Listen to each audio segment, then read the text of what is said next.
Shalom Bapak Ibu Saudara-saudara yang kekasih dalam Kristus Tuhan. Salam bertemu kembali dalam pelayanan online dari Infinity Ministry dengan sesi inspirasi dan motivasi. Saya Pastor Jonathan Waru akan menyampaikan beberapa hal kepada kita dalam satu tema, jadilah gereja yang sempurna. Untuk mengawalinya, mari kita baca firman Tuhan yang tertulis dalam 1 Tesalonika pasal 5 ayat 23. Demikian bunyinya, semoga Allah damai sejahtera menguduskan kamu seluruhnya, dan semoga roh, jiwa, dan tubuhmu terpelihara sempurna dengan tak bercacat pada kedatangan Yesus Kristus, Tuhan kita. Amin, amin, amin untuk firman Tuhan. Nah Bapak Ibu Saudara, kita semuanya tahu keberadaan kita dulunya bagaimana. Nah kalau kita melihat luar biasa panggilan Tuhan dalam hidup kita. Kita dulu orang-orang berdosa, orang-orang yang hidup dalam manusia lama. Dan Tuhan telah memanggil kita keluar dari keberadaan itu dan dibawanya kepada terangnya yang ajaib, kepada kebenaran, kepada kehidupan yang Tuhan kehendaki. Artinya, kitalah eklesia, gereja, saya, Bapak Ibu semuanya, dan telah dipanggil dari kegelapan kepada terang Tuhan.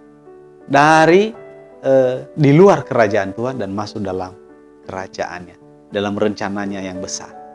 Nah, itu sebabnya saya baca dan lihat ya dalam Alkitab.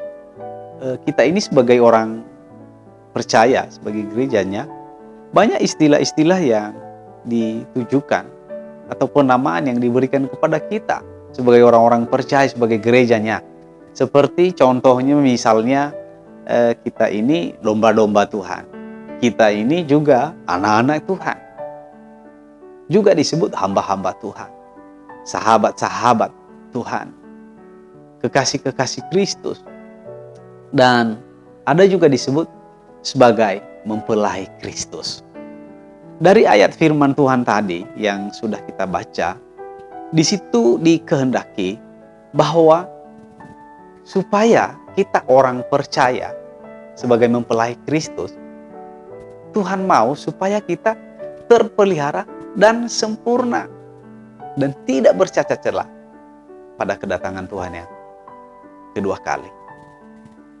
Bapak Ibu Saudara, kita tahu kedatangan Tuhan sudah sangat-sangat dekat sekali, dan Dia datang untuk menjemput setiap kita yang percaya kepadanya. Dan bukan hanya itu saja, untuk membalas setiap orang sesuai dengan apa yang dilakukannya ketika berada di dunia ini.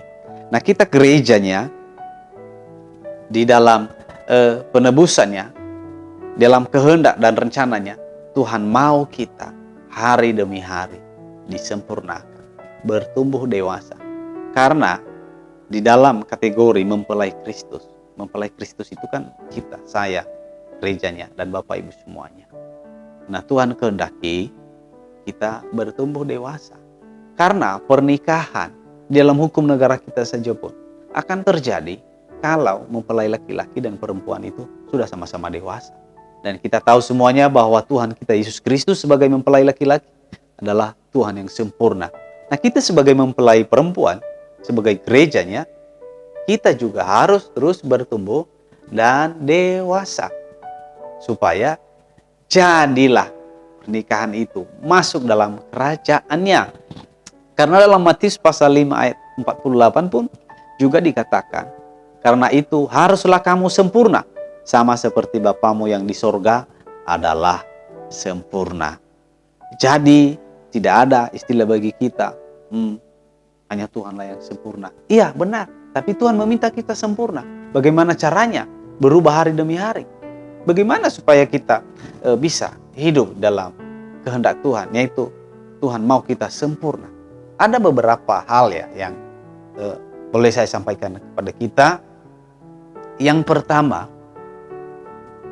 kita harus tinggal dalam firman Tuhan. Hidup dalam firman Tuhan, menghidupi firman Tuhan. Karena firman Tuhan itulah yang mengubahkan kita semakin lebih baik. Yang kedua, kita harus hidup kudus. Menjaga hidup tetap kudus. Tidak kompromi dengan dunia. dan tidak terpengaruh dengan hal-hal yang ada di dunia ini.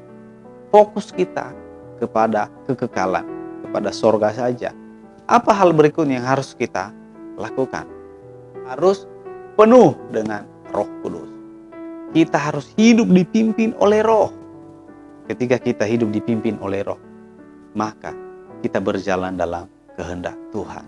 Saya yakin dan percaya ketika kita tinggal dalam firman Tuhan, ketika kita menjaga hidup kita kudus, dan ketika kita juga dipimpin oleh Roh, saya percaya hidup kita hari demi hari semakin disempurnakan dan layak untuk menyambut kedatangan Tuhan kali yang kedua. Kita semakin hari diubahkan dan semakin sempurna, dan Tuhan akan berkata kepada kita ketika kita nanti berdiri di hadapannya, "Sabalah engkau, hai hambaku yang baik dan setia, masuklah dalam kesukaan." Itulah yang kita rindukan dan nanti-nantikan. Perkataan Tuhan Yesus yang seperti itu. Bukan perkataan yang mengatakan, "Enyahlah dari hadapan, aku tidak mengenal engkau, hai pembuat kejahatan."